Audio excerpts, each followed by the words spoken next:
Good morning. I'm Bradley Miller, with the American Chemical Society. Welcome to this news briefing from the 253rd National Meeting and Exposition of the American Chemical Society in San Francisco. We are joined today by Dr. Robert J. Linhardt and Soy Young Kim from Rensselaer Polytechnic Institute. They will be talking to us about their work on progress they're making towards stopping the Zika virus from crossing the placenta. Soy Young?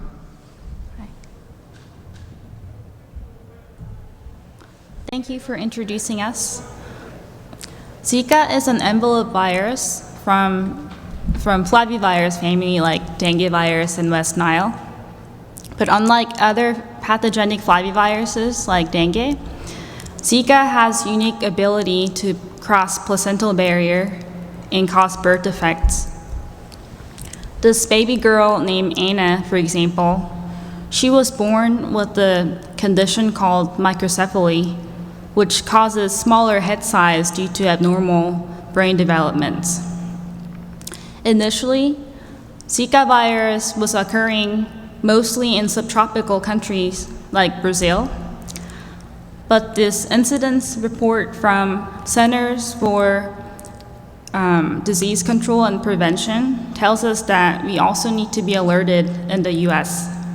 In the past 7 months, the incidence of Zika in the US increased by a factor of 5, and we still don't understand fully how Zika virus infects us. We don't have approved, effective, safe vaccines or treatments. So how do we handle this daunting task? We do what we always do. We start with what we do know. So a couple of decades ago in our group, Dr. Linhardt and other colleagues, we worked on how dengue virus infects us. So as shown in this picture, dengue virus and other pathogenic flaviviruses, first, when they get inside our body, they first try to find a landing patch on the surface of host cells, so they look for receptors.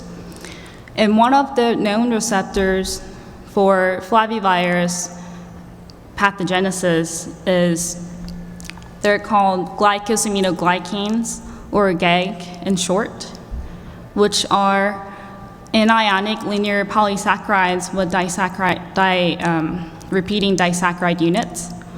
So they are represented as arm-like projections in the picture on the surface of host cells. And the red spheres are Zika virus. And so other pathogenic flaviviruses, they first look at our cells and they would recognize glycosaminoglycans or GAG, and they would bind to GAG through their envelope proteins that are presented on their surface. So when the crystal structure of Zika virus envelope protein was published, we drew a comparison between Zika envelope protein and dengue virus envelope protein. And as you can see, the red one is Zika, green one is the dengue. And it's very hard to tell them apart from one another because they're structurally very close to each other. And the putative GAG binding sites in pathogenic flaviviruses are very similar to each other, and they're well studied, and they're presented in the bolded structure. Again, the red is Zika and green is dengue, and they're very similar. We also looked at their primary sequence, and they're also very similar, and this structural similarity led us to hypothesize Zika virus may also infect host cells by binding to GAG, just like other pathogenic flaviviruses. So to test this hypothesis, we first screened natural GAGs with different structure and found that Zika virus envelope protein bind to different GAGs with different structures. And we also looked at different length GAGs, and The study demonstrated that the envelope protein binds to, preferentially binds to certain length or longer. Then after this, we're convinced that, oh, Zika virus envelope protein definitely binds to GAG. Then we wanted to look at more relevant sample. So we isolated GAGs from human placental tissues as well as the porcine brain tissue. Then we looked at binding interactions again using surface plasmon resonance real time. And we concluded that chondroitin sulfate, which is a type of GAG, may be the host cell receptor in placental tissues because it showed very strong binding. And for future work, briefly, this is a strategy we're taking. So you look at the monomer GAG, it's just one GAG. And the multivalent GAG, you see a lot of them presented on the surface of type of drug delivery system. For example, you could use dendrimer in this case. So this is actually how sugars and proteins are presented in nature. You don't have just one protein on one cell or virus, you have a lot of them. And that's how they effectively bind to other proteins or sugars on other cells and virus. So I wanted to mimic the nature, or hopefully do better, and compete the interaction and inhibit the interaction between Zika virus and our host cell, GAG. In our recently published article in Nature Nanotech, which Dr. Linhardt will be talking more about in his seminar tomorrow morning, we took similar approach and designed sialic acid dendrimer. So this is different type of sugar. If we're able to protect the mice from influenza A virus by 75%, which was very effective. So I'm trying to take similar approach. Thank you for listening, and we'll take any questions you may have. Thank you. Are there any questions?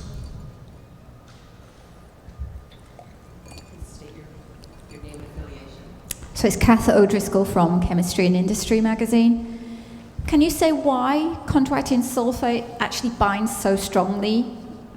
What do you think the mechanism is? So in general, the binding between proteins and GAG, that's driven by electrostatic interaction, charge-charge. So that's the main force, but also the sequence of sugar. So the GAGs, they're polymer sugar, so they have different disaccharide units. So every two sugars, they have different structure. And also different degree of sulfation, which give the negative charge. So structurally, the envelope protein, they have the positive residues on the surface, and this envelope protein prefers chondroitin sulfate because the structure they prefer, the sugar sequence structure as well as the degree of sulfation and where they're located. Just to ask as well, are there other approaches, alternatives to the nanotechnology approach that you're looking at to perhaps prevent this sort of Zika crossing the placenta? I mean, are there any insights from this for producing vaccines, for example? Yeah, let me try to handle that. So the nanotechnology approach would be a potential therapeutic treatment, and we're looking at dendrimers because we're successful there, but we're also looking at origami DNA for nanoparticulates that would be more biocompatible, and those would be folded DNA carriers. So what we're most interested in is understanding the mechanism of adhesion to the placenta and crossing the placental barrier. And once we understand that mechanism, then it might have impact on designing vaccine approaches. So this is pretty early in the study. And again, while dengue has been, well studied over decades, Zika is a rising threat, so that our understanding of how it gets across the placenta is really at a very early stage.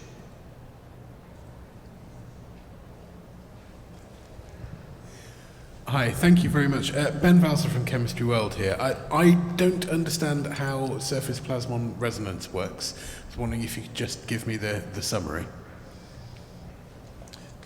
So I can try that because she's drinking a sip of water. It works by, in real time, you will immobilize either a ligand or a protein. In this case, we immobilize chondroitin sulfate from placenta onto a gold chip, and then you flow across its binding partner, which would be the Zika envelope protein. And if binding occurs, you can watch binding in real time, and so you can measure an on rate for binding interaction. And then as you wash the chip, bathe it with buffer, you can measure the off rate.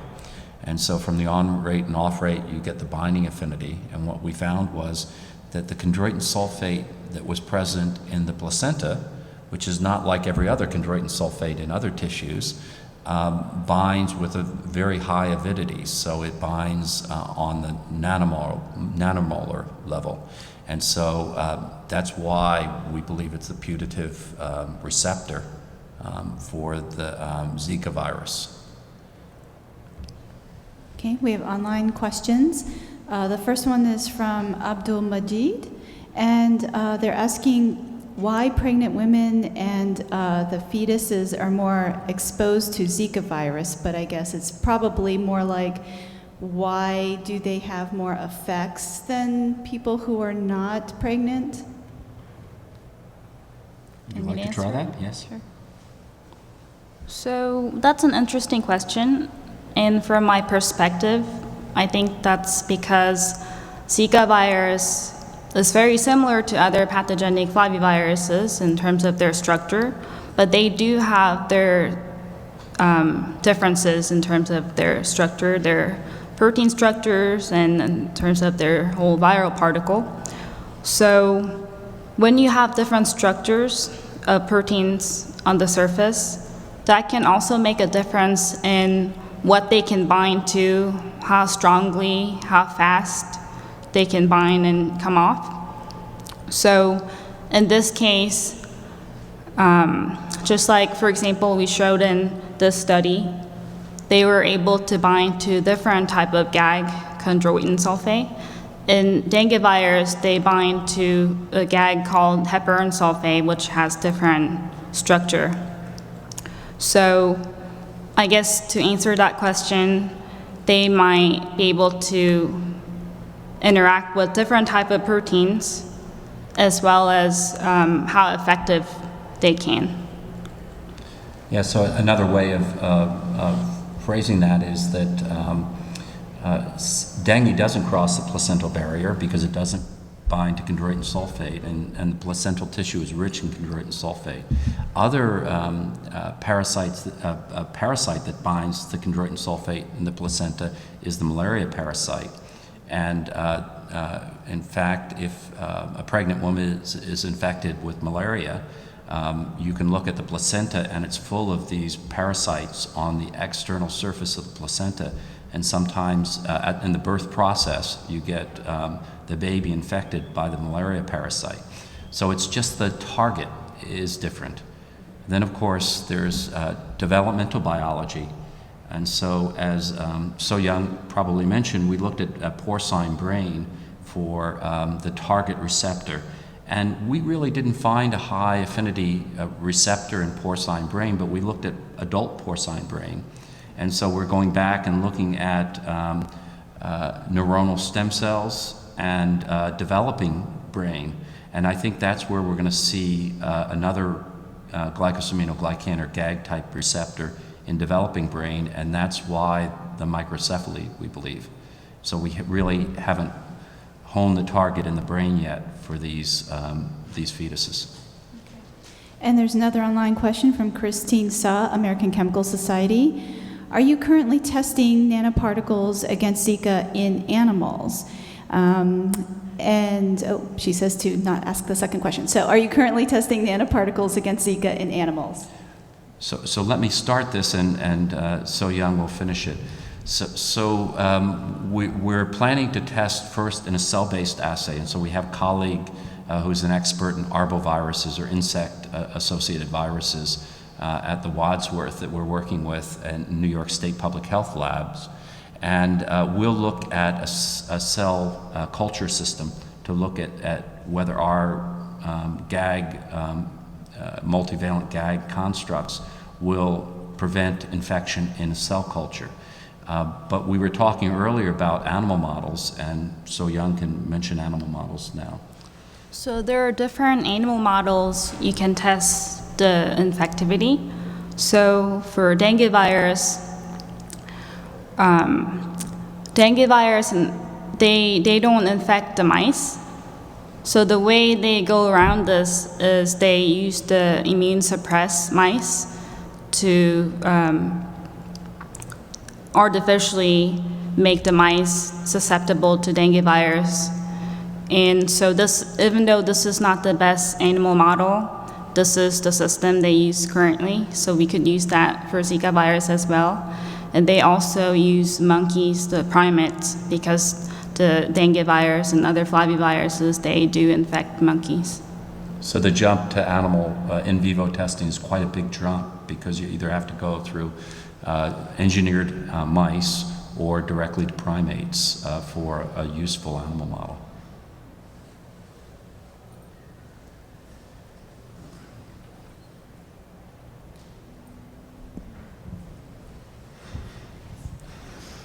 Clearly, this highlights a difference between dengue and Zika.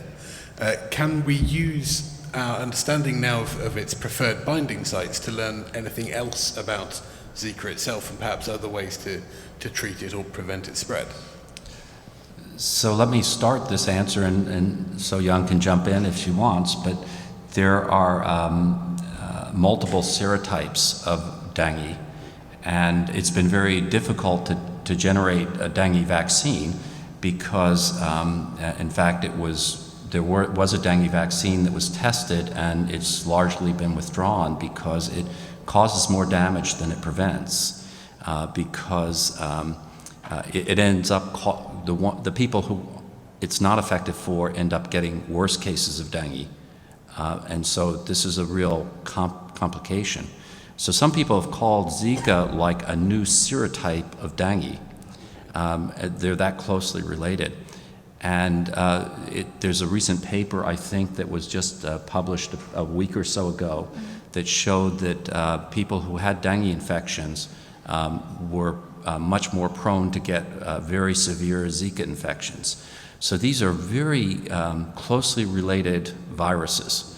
And so I think the development of vaccines is going to be very complicated.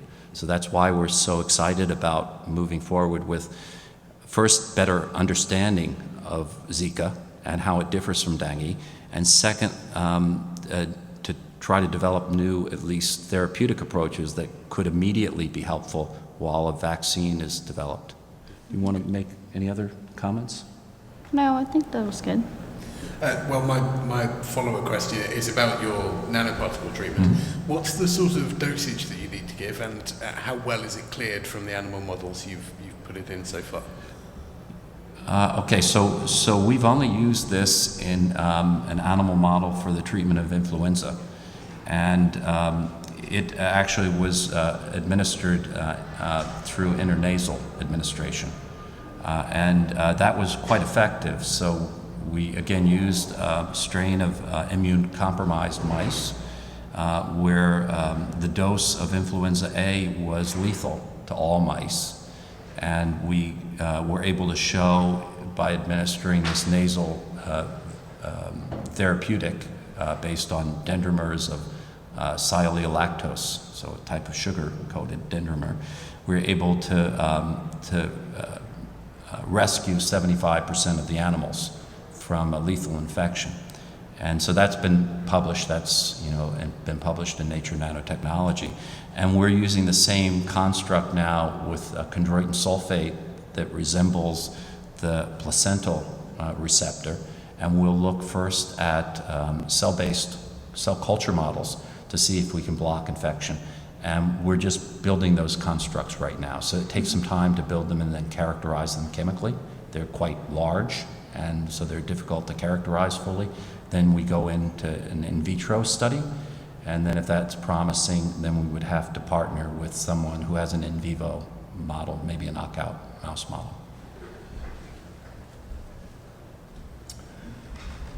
Thank you very much. The archived session of this presentation will soon be posted at bit.ly ACSLive_San Francisco.